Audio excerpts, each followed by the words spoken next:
Hello everyone and welcome back to this channel, and today I'm going to walk you through how to get repeat customers on Fiverr. So here are some winning strategies for you. 1. Over deliver. Add a free extra, example faster delivery or bonus graphics. 2. Follow up. Message after delivery, for example need edits, save 20% on your next order. Thirdly, offer subscriptions, for example monthly retainer deals for steady income.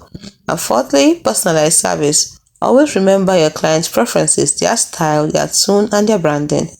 Now here are mistakes to avoid. 1. The mistake of slow responses. Always reply fast, in less than 12 hours to build trust.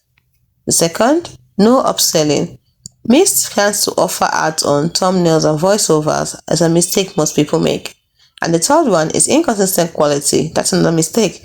Always deliver 5-star work every time. Then lastly, ignoring feedback. Another mistake people make. So fix issues fast to keep clients loyal. Pro tip: turn one-time buyers into long-term partners with exclusive discounts and VIP treatments. Hope you found this video helpful.